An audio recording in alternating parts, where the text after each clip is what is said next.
Hi hello welcome back to Madhu John vlogs. இன்றைக்கி Sunday எடுத்த video இது. எப்பயுமே சண்டே ஆனால் நாங்கள் மட்டும்தான் இருப்போம். இந்த டைம் என்னமோ தெரியல, கெஸ்ட் வீக் ஆயிடுச்சு. வீட்டில் நிறையா கெஸ்ட்டு. காலையில் ஒருத்தங்க வந்தாங்க, என்னோட அம்மாவோட ஃப்ரெண்டு.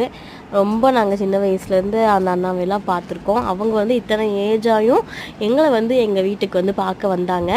அவங்கள நான் வீடியோ எடுக்க முடியல, ரொம்ப சின்சியராக எல்லோரும் பேசிகிட்டு இருந்தனால நான் அதை எடுக்க முடியல. அதுக்கப்புறம் பார்த்தா என்னோடய ஹஸ்பண்டோட ஃப்ரெண்டு வந்துட்டாங்க.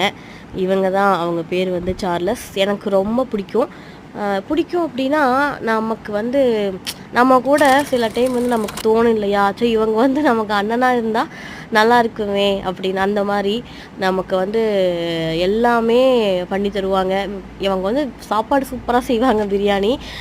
சார்லஸ் வந்தாவே எங்கள் வீட்டில் வந்து கண்டிப்பாக நீ பிரியாணி செஞ்சே ஆகணும்னு சொல்லிடுவோம். அவங்க வரப்பயே எல்லாம் ப்ரிப்பேராக வருவாங்க. அதனால் இன்றைக்கி வந்தோடனவே நான் பிரியாணி ரைஸில் இருந்தது, ஸோ எனக்கு பிரியாணி செஞ்சிடலாம் அப்படின்னு சொல்லி அண்ணா வந்து சார்லஸ் நான் வந்து பயங்கர ஆர்வமாக பிரியாணி செஞ்சுட்டு இருந்தாங்க. என் ஹஸ்பண்ட் போய் இரு மச்சான் உனக்கு நான் ஹெல்ப் பண்ணுறேன்டா அப்படின்னு சொல்லி போய் வெங்காயம் மட்டும் வணக்கி விட்டுட்டு சீன் போட்டுட்டு இருந்தார்.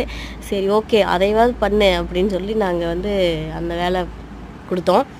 நல்லா இருந்தது. ஏன்னா எனக்கு வந்து இப்போது வீக்லி ஒன்ஸ் யாராவது நம்ம வீட்டுக்கு வந்தால், எனக்கு வேறு எங்கேயாவது வீட்டுக்கு போகிறத விட நம்ம வீட்டுக்கு யாராவது வந்தால் ஜாலியாக இருக்குது. எப்பயுமே அப்படி தான் இருக்கும். பட் யாரும் வரமாட்டாங்க. ஏன்னா எல்லாத்துக்குமே சண்டே தானே லீவ் இருக்கும். எல்லாருமே அவங்கவுங்க வீட்டில் இருக்கணும்னு தான் நினைப்பாங்க. அதனால் வந்து வரமாட்டாங்க. இந்த வீக் வந்து ஜாலியாக எங்களுக்கு போச்சு. அப்புறம் வந்து திடீர்னு பார்த்தா என் ஹஸ்பண்டும் என் பையனும் பயங்கரமாக டான்ஸ் ஆட ஆரம்பிச்சிட்டாங்க. என் பையன் ரொம்ப நாளாக டான்ஸ் ஆடாதுன்னு சொல்லிட்டு இருந்தான். இவர் ஆடவே மாட்டார். இன்றைக்கி பயங்கர டான்ஸ். எனக்கே ஒரே ஆச்சரியமாக இருந்தது.